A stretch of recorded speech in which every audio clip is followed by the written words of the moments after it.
Hello everybody, my name's Darren. Welcome back to the Kilowatt Challenge. In today's episode, you're going to see some of this. Oh, you're going to see a lot of this. And if you look really closely, you might even see one of these. But let's just get on with it, shall we? Come on. Hello, you lovely YouTube people. I am delighted to be able to say that finally, we can start installing. Finally, we can actually start doing real stuff on this channel. I've lost count of how many times people have commented on the videos and said, when are you going to actually do anything? Now. As of today, right now, the solar panels are installed, the heating system is installed, and all I need to do, listen to this, the next phase, the next stage is to hang all the Victron equipment onto the walls and cable the whole thing up and then wait for the electricians to come in to do the last part of the connection, the final certification, and then the final tests. When all that's done, it'll be live. Oh, so close. No, we're not. We're still a few weeks away yet, but it's nice to actually be feeling like we're making progress. Right, let me tell you the plan for today. So what I want to do today is install some cable tray down here and then across the wall along here. This is the one of the El Central in Swedish. What's it in English? Distribution boxes, that's it, in the house, and we're going to be connecting a lot of the Victron equipment into there. Not all of it, but a lot of it into there. And these red switches are my isolators, my breakers, not my breakers, my isolators for the solar panels on the roof. We've got 13 and a half kilowatts in total. Just imagine if you've got two strings in each one, let's just say 2.5 kilowatts each. So you got 5, 10, then sort of 12 and a half ish. They're all slightly different. Anyway, they are the switches for the solar panels. So my thoughts are, if we install some cable tray down here, we can take the cables from the switches down the cable tray and then across, and then we can feed up into the solar chargers. We'll put the solar chargers here, we'll put the inverters here, and then we've got some nice cable tray, lots of that there, look. I think that's 15 millimeters wide. We've got some nice cable trays, so we've got a lot of space. Now, I did read in the manual says do not enclose your battery cables inside trunking or conduit or anything. Therefore, and that makes sense because obviously if the cables get hot, they're going to add resistance. Even if they get warm, they're going to add resistance. So I'm exposing all my cables on this cable tray. Now, some of you will think that's a little bit ugly, as it certainly reveals your dirty washing and all your cable routes, etc. But I think it's better to follow the manufacturer's specifications, their recommendations, but also you guys will be able to follow the wires and see how messy my install is. But that's besides. Right, come on, let's get on with it. Let's figure out what we're going to do. Right, before we start measuring up, I've got a little pro tip for you when you are thinking about your cable tray. Now, the cable tray I've bought has got cable tie slots in there, which will make it a lot easier for me to fasten the cables to the tray. If you haven't used this stuff before, it's like galvanized steel, and the idea is it's literally a tray. It has an edge here so that you have some edge protection for your cabling, and it gives you basically just a straight line to be able to help install your cables nice and neatly. All of these are all lined up, and then what you do is you buy the cable tray and then you buy some standoff feet.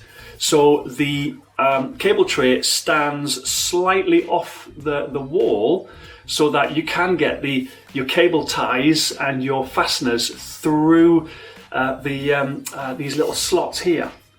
The problem is these feet, they can cost like $2 or $3 or $4 or maybe even $5 each. And if you've got a 2 meter length of this stuff going along the wall, you might need to have a foot or a standoff every, 50 centimeters, whatever. That's a lot of money. It ends up costing almost as much as the tray. This stuff is about, here in Sweden, it's about $20 for a 2 meter length. And again, this is 15 centimeters deep. Now I'm hoping that's going to be deep enough to be able to accommodate all the DC cables, because my DC cables are 70 millimeters square, so they're the thickness of my thumb, and there's going to be a lot of them. So instead of buying the standoffs and installing on the wall, we can take that down. Instead of installing on the wall with the standoff, rotate the cable tray and use these edges as the standoff instead, and then fasten the cable tray to the wall without any standoffs, and you still have access to be able to get your cable ties behind the cable ties holders. Genius! Genius! I'll just put that back up again in case you hadn't seen it.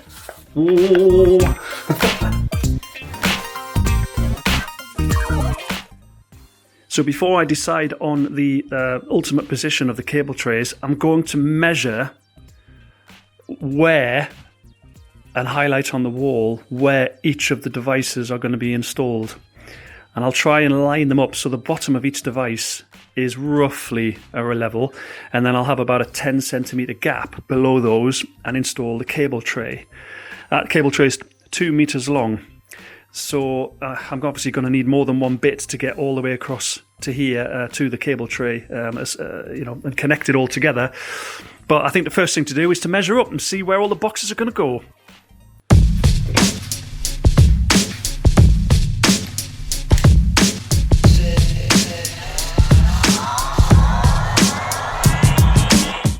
$212 centimeters. It's not a very nice round number, is it? So I've taken everything out of the box and I've measured the dimensions of the boxes I need to hang on the wall, and it's actually quite complicated. They do give you the dimensions on the website, the information, all that sort of stuff, but the hole if you like, the center of where you hang each of the devices is not in the best possible place. I don't know if you can see that or not. My little scribbles here, look. It's actually really quite complicated to work out where to hang and how to space each of the boxes, because you basically screw a bracket on the wall and then you hang each of the inverters and chargers on the bracket. Let's see if we can figure this out.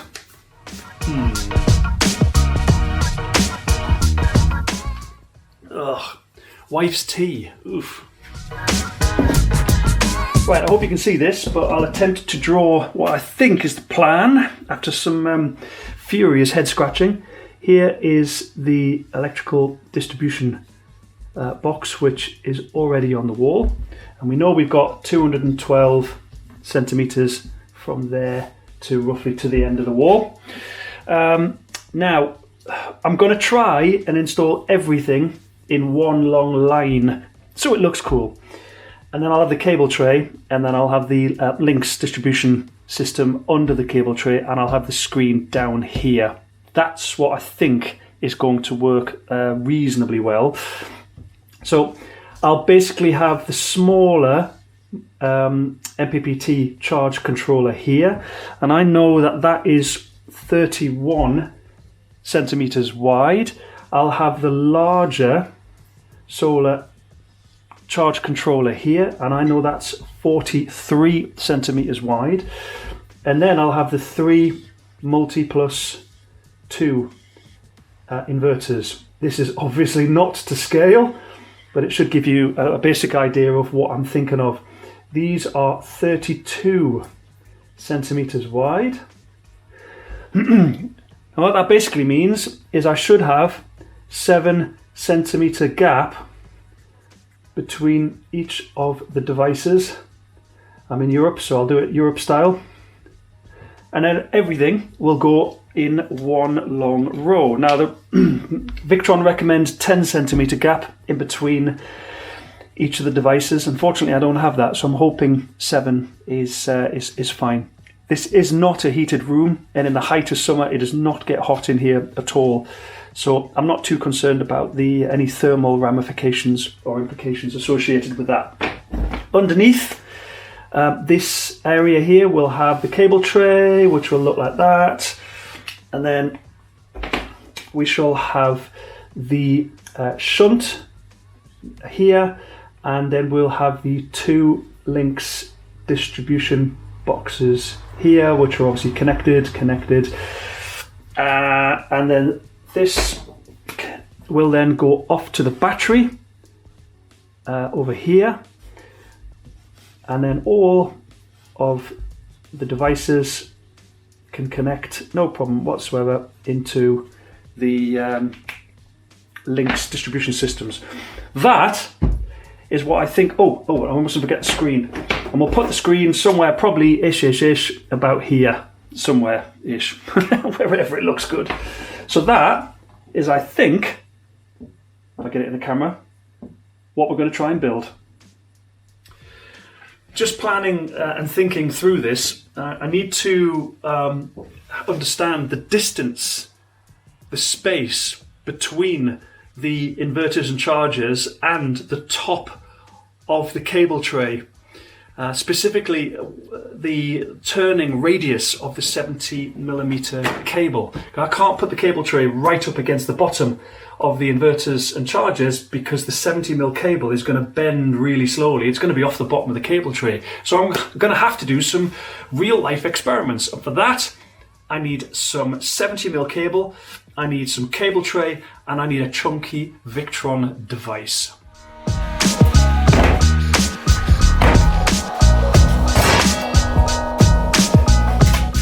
Just kidding, would I? Oh, money. Right, I'm going to try and show you what I mean by this. So move that cable out of the way for a moment. If we get the MPPT RS450-100, this is basically one of the solar chargers. Underneath that, imagine it's on the wall, we're going to have the cable tray in the correct orientation, Darren, and the 70mm power cable, which is about the thickness of my thumb. Wow, you'll never get a job at the BBC. Needs to come out of here, bearing in mind it's going to have a ring terminal on it as well. God, Darren, terrible filming. Get that around there. There.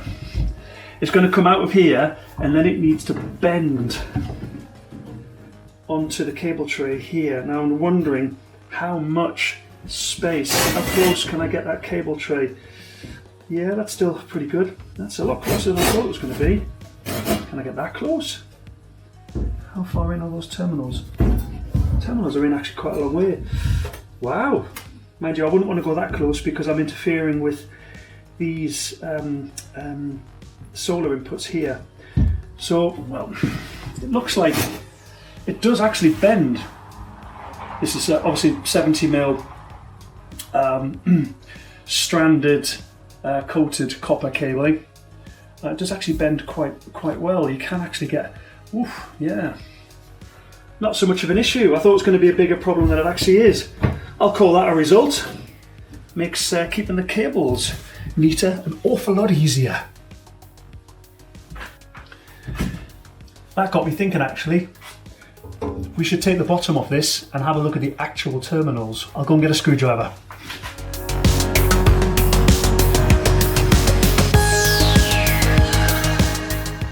Oh, it's quite a long way in there. Yeah, that's good. You can see if I bring it up to the camera. It's quite a big distance between the positive and negative battery terminal and where the hole is. So it's actually going to be quite a lot easier than I first thought. I'm pleased with that. That's really good. Let's pop this back on again. Don't want to lose those screws.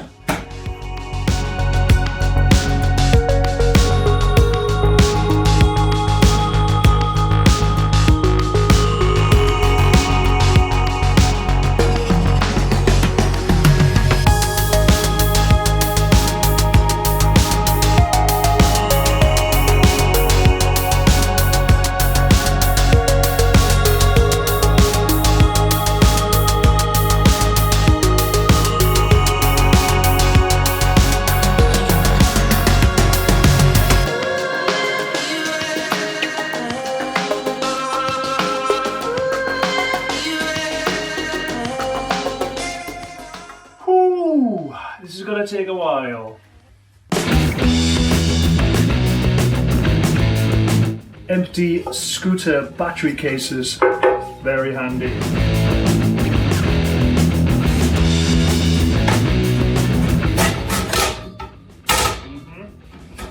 Yep, it's gonna be one of them jobs.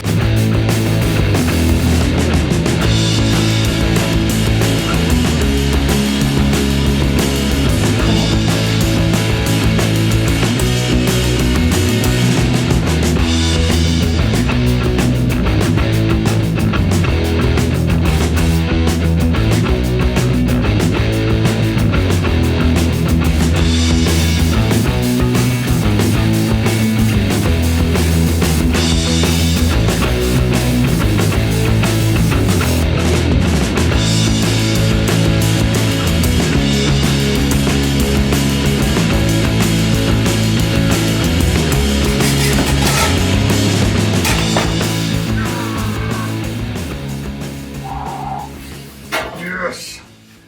Ah. Oh. Right, take a look.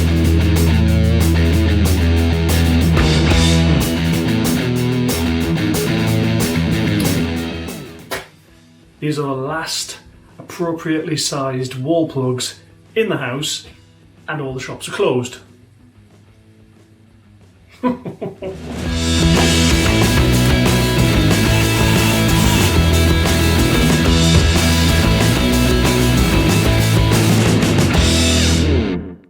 Dad, Yeah, me and Lou's just had a brilliant idea to go down to the lake and make a fire. great. Let me turn the camera off. Oh.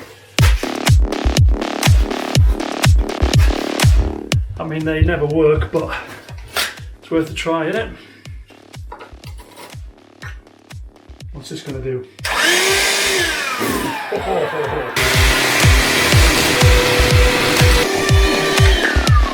Oh, the dust coming out of this is unbelievable. Not worth using. Oh. Dad, Yes. can I shower? What? Of course you can. Why can you not shower? Because it sounds like you're breaking the wall down. No, it's fine. Yes, you can shower, darling. No problem.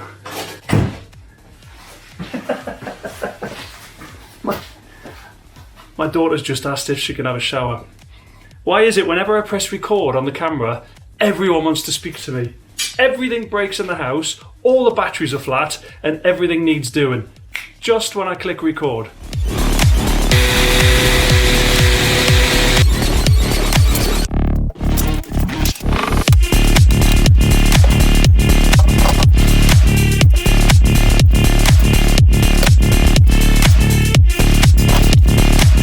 There it is. By the way, in case anybody's wondering, this fuse box here and the cables are all surface mount. I know there's no cables in the walls near it, just in case. Just in case.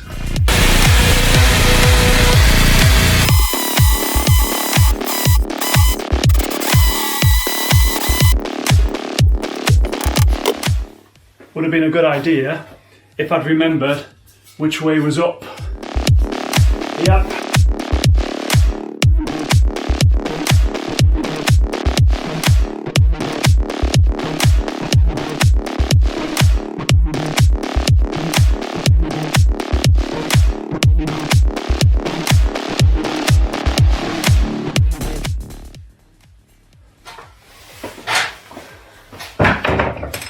First one done.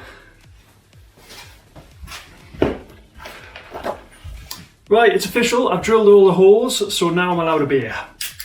Oh. Score.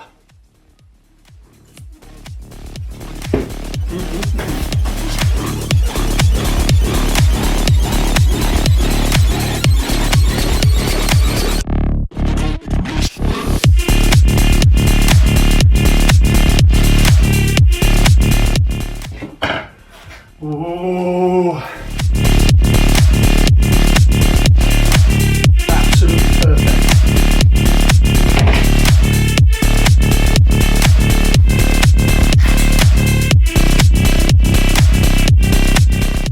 Yeah, so I haven't drilled all the holes yet.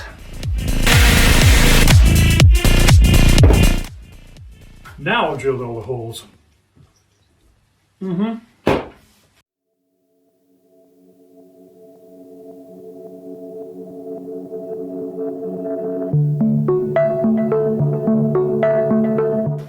more time.